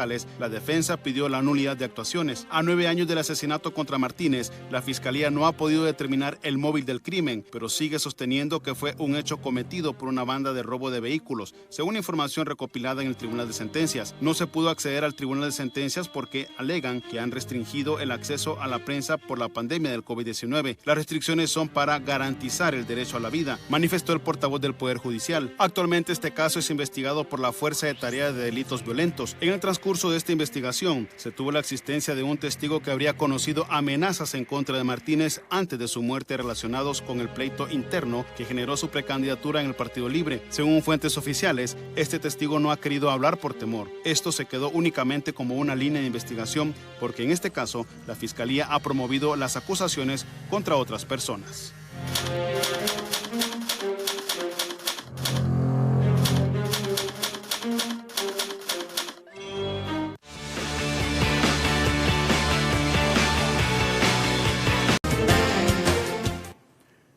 Bien, continuamos con más información en Honduras y hacemos un contacto completamente en directo desde las instalaciones del INPREMA, porque Johnny Quito se encuentra en este sector.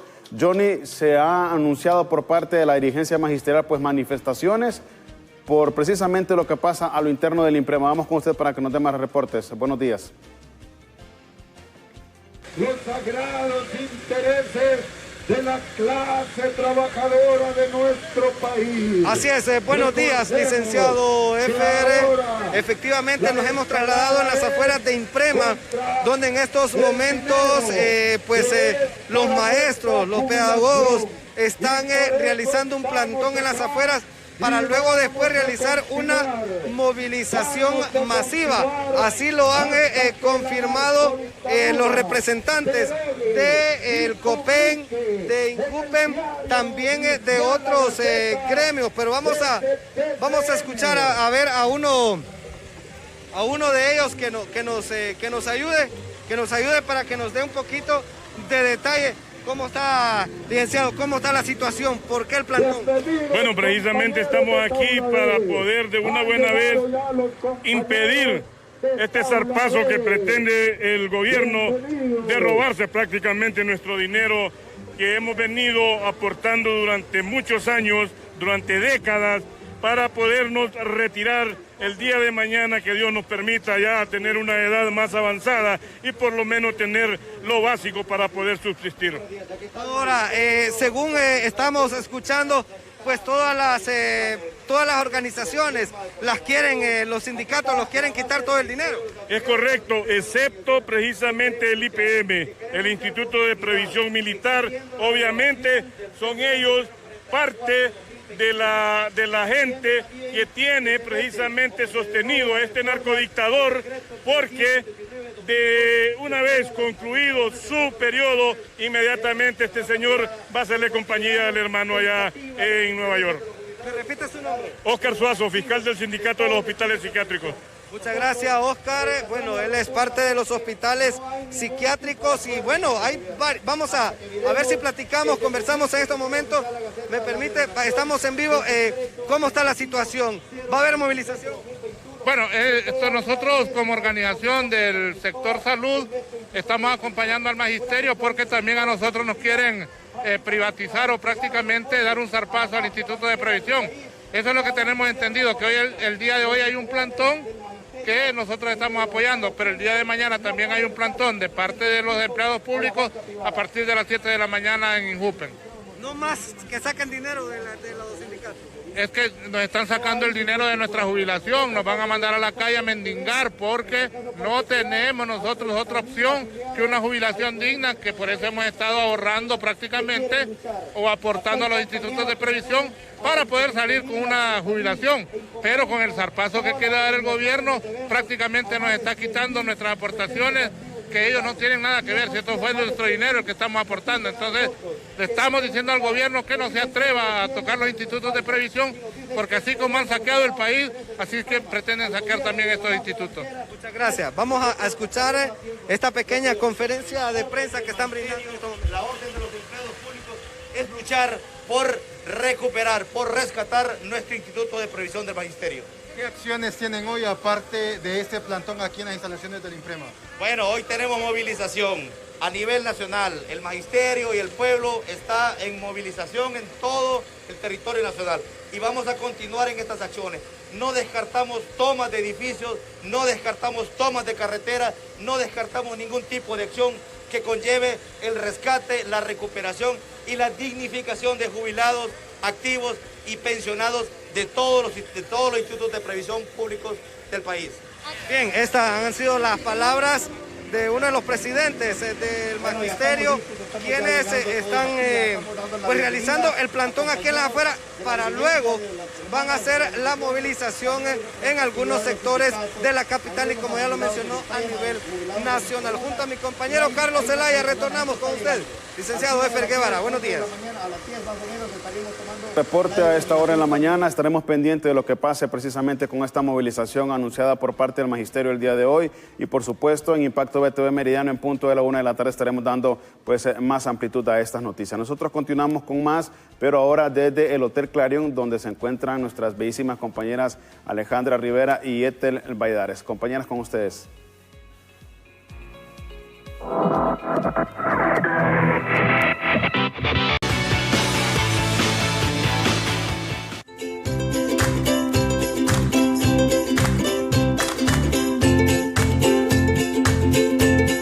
Solo para mascotas, en Hola Honduras.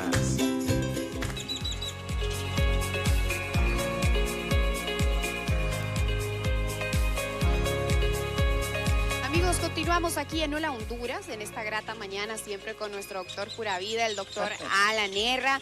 Doctor, qué dicha saludarle, esperando que esté muy bien y pues comenzando una mitad de semana con siempre buenas nuevas. Claro que sí, encantado de estar aquí con ustedes y esperar ayudarle a la gran teleaudiencia que tenemos en un programa bastante interesante, creo que va a ser el de hoy. Totalmente. Bueno, y hablando de esas consultas que la teleaudiencia siempre hace, pues hemos tenido a bien a traer a conversación el tema de los quistes, especialmente en las perritas, ¿verdad? En la parte, pues, del género femenino animal. En este caso, pues, al ser un mamífero, ¿verdad? Y a tener, pues, un proceso biológico distinto, no tan distinto al humano, ¿qué hacer? Porque en muchos casos dicen, mire, no sé qué hacer, llevé a mi perrita, le diagnosticaron quistes, le diagnosticaron un tumor.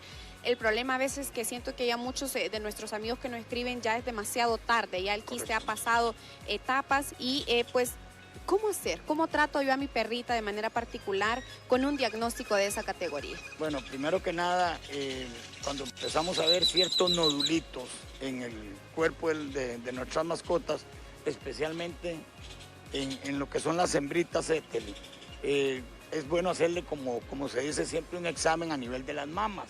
Estarle tocando las mamas para ver si no hay algún nodulito, algún bultito, como decimos nosotros, porque esto a veces lleva estos quistes o pelotitas o nodulitos que se ven tan pequeñitos, se pueden llegar a, como se dice, a un tumor. Tenemos que tener mucho en cuenta, Ethel, que a veces es por la misma negligencia del ser humano, especialmente en el caso de las hembras cuando abusan de las hormonas anticonceptivas. Las hormonas anticonceptivas, si son aplicadas por un profesional, él sabrá en qué momento aplicarlas. Lo que sucede es que a veces por la condición económica, las personas a veces, como decimos vulgarmente, se avientan y le ponen este tipo de medicamentos, especialmente a las hembritas. Y empiezan a aparecer aquel montón de nodulitos en las chichitas. Estos nódulos a veces también por descuido de la gente, cuando ya llegan a nuestros consultorios, ya llegan de un diámetro, por decirlo así. Que no se puede. Muy grandes, a veces se laceran en el piso, se rompen y cuando ya llegan al médico veterinario, a veces son inoperables. Ahora, una de las técnicas que usamos nosotros para evitar estos tumores, por decirlo así, mamarios, en el caso de las hembras, ya sea perritas o gatitas, que se da mucho, especialmente en perras o gatas ya mayores de edad o cuando han sido en exceso aplicadas hormonas anticonceptivas, es la castración. Es muy importante este tipo de cirugías para evitar que haya un exceso de hormonas, porque estos tumores, por ejemplo, en el nivel de las mamas, a veces es consecuencia de las hormonas que está produciendo el ovario. Entonces, al quitar nosotros los ovarios y el útero, estamos evitando que estos animalitos se les llenen de tumorcitos y también evitar que hayan cruces indiscriminadamente o a veces cruces que no debemos de permitir. Ok, hablemos acerca del crecimiento y desarrollo y maduración sexual de una mascota hembra. En este caso, ¿cuándo yo puedo comenzar un proceso de vigilancia? Porque obviamente pues pasa por diferentes estados de vida. ¿Cuándo puedo comenzar yo el tema de la castración? Y por supuesto, ¿qué dieta usted recomienda? Porque me imagino que también tendrá que ver, como todo, con el ejercicio que hace la mascota, lo que come, su estilo de vida. Sí, el estilo de vida es muy importante. Tratar de no evitar lo que son las grasas, darle un ejercicio regular, por decirlo así. Estos animalitos ya están propensos cuando, como decimos, ya el desarrollo, más o menos de los 6 meses de edad en adelante, ya pueden empezar a aparecer estos problemitas en las mamas. Entonces ahí es donde se puede recurrir a una cirugía, siempre poniéndose de acuerdo con el médico veterinario, porque él le va a indicar en qué tiene que ir en ayunas, cómo va a ser el tratamiento posoperatorio, y todas estas cositas son cosas simples, prácticamente simples. Lógico, cada cirugía tiene un costo, eso es normal, pero sí tratar, cuando son hembras, lo mejor es tratar de llegarse a la esterilización. ¿Por qué en el caso de las mascotas no hay como una cultura de revisión? ¿Usted cada cuánto recomienda, por ejemplo, una mascota hembra llevarla para ver si hay algo anormal? Así como cuando su ginecólogo le dice, mira, es tiempo de un ultrasonido, es tiempo de ir a hacer pues una revisión de tu sistema. Entonces, ¿usted cuánto recomienda que se lleve? Por lo general, nosotros recomendamos a todas las personas que tienen mascotas por lo menos de 1 o 2 veces al año que los lleven de un médico veterinario para que le haga una evaluación. Claro, recordemos que cuando empiezan a crecer los tenemos que ver casi cada 15 días mientras terminamos el ciclo de vacunación, pero ya un perro adulto, por lo menos es recomendado 2 veces al año que lo lleven donde un médico veterinario a que le haga una buena revisión, especialmente todo cuando vemos un nodulito de esos. No tardar, porque el problema a veces es que la gente ya tarda mucho. Yo entiendo que a veces pasamos muy ocupados, que se nos olvida todo esto, pero sí tratar de preocuparnos un poco más, porque la prevención en todo es lo más recomendado, sale más barato, es más bienestar para nuestras mascotas, evitar que ya se llegue a algo al extremo. Hablando acerca del extremo, muchos dicen, no, es que quiero pues procurar de que pueda ser mamá o que pueda reproducirse la mascota hembra, pero no necesariamente, ¿verdad? No. Esto tendría que ver con que tenga quistes o tumores, es decir, la decisión de que nunca sea mamá también puede ser una opción, no hay problema en esterilizar sin que antes sea mamá. Se recomienda, según lo dice la ciencia, que por lo menos las mascotas, en el caso de las hembras, se crucen por lo menos una vez en la vida. Se da mucho el caso, hay más incidencia de estos tumorcitos, por decirlos así, en las perras o las gatitas que tienen muchos bebés, por decir así. O sea, que se cruzan muchas veces, hay incidencia más alta, o sea, que aparecen más este tipo de tumorcitos en las mamas que perras que no se han cruzado. Nosotros recomendamos que si lo van a cruzar, que hagan un cruce ¿cómo te diría? Bien planificado con un animal de la misma raza, y después se puede pensar en operarlas, pero hay personas que también no las operan. ¿Me explico? No las operan, pero tampoco las cruzan. Entonces hay un riesgo que estas perritas a veces empiezan con tumores en la zona mamaria. ¿Qué hacer cuando ya el tumor pasó de una etapa de ser benigno, tal y cual pueda ser diagnosticado y pues la mascota puede enfrentar un proceso de cáncer, ¿verdad? Claro que sí. ¿Qué hacer? Bueno, primero que nada, cuando llegan ciertos tumorcitos o nodulitos, tenemos que ver lo que es el sistema linfático, o sea, los ganglios. Ya hay laboratorios, gracias a Dios, aquí en Tegucigalpa y en todo el país, que nos ayudan mucho a diagnósticos. Ya hay laboratorios médicos veterinarios donde nosotros mandamos a hacer ya sea una biopsia, que es lo más recomendado, para ver si no hay una metastasis, porque a veces cuando empezamos a ver aquel montón de pelotitas, especialmente en los nódulos linfáticos, o por decirlo así, en los ganglios, lo más recomendado es mandarlo a que se haga una biopsia. Si saliera, por desgracia, que es maligno, también tenemos que ocuparnos ya hacer ciertos exámenes radiológicos, por decir así, ciertas radiografías a nivel del abdomen, del tórax, porque tenemos tumores que son muy agresivos, son muy agresivos, y estos tumores a veces ya cuando están muy agresivos no podemos hacer nada. También recordemos que existen también tumores a nivel de los huesos, que son los famosos osteosarcomas, que se dan mucho en perros grandes, de razas muy grandes, por un simple golpe. Y empezamos a ver ciertas zonas del cuerpo, por decir así, donde están los huesitos, unas inflamaciones muy severas y muy rápidas. Y entonces, por lo general, cuando se diagnostica un tumor como un osteosarcoma, definitivamente estos tienen una malignidad increíble, un desarrollo increíble. A veces tenemos que someter los animales a amputaciones de algún miembro. Terrible. Y eso es muy terrible. Sí. Y sacrificarlos.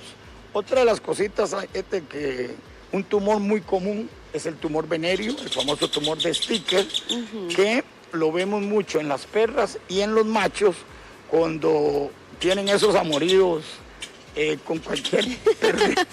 Parece claro, cuando se cruzaron y no había protección o... bueno, no es que hay protección, pero... No, pero no se llevó, digamos, a la perra a un chequeo o al macho a un chequeo, y cuando suceden estas cosas, los tumores de Sticker son muy comunes en nuestro medio. Sí, y pueden ser peligrosos, ¿verdad? Claro que sí. Qué tremendo. Bueno, gracias. ¿Dónde lo podemos localizar si en algún momento pues alguien está enfrentando algo con sus perritas o con sus gatitas? Estamos en Veterinaria La Mascota, en el barrio de La Guadalupe. Prácticamente ya estamos en un horario casi normal, pero siempre hay que llamar con las medidas de bioseguridad que nos pide el gobierno. Bueno, gracias al doctor Alanerra, gracias de verdad, y hay que cuidar mucho a sus mascotas hembras. Miren que el cuidado y la prevención siempre va a ser, ¿verdad?, la mejor medicina para avanzar en cualquier parte. Bueno, nos despedimos por hoy, esperando que tengan ustedes un placentero jueves. Mañana nos encontramos aquí también desde el Clarion. Cuídense mucho y se quedan con Café Caliente.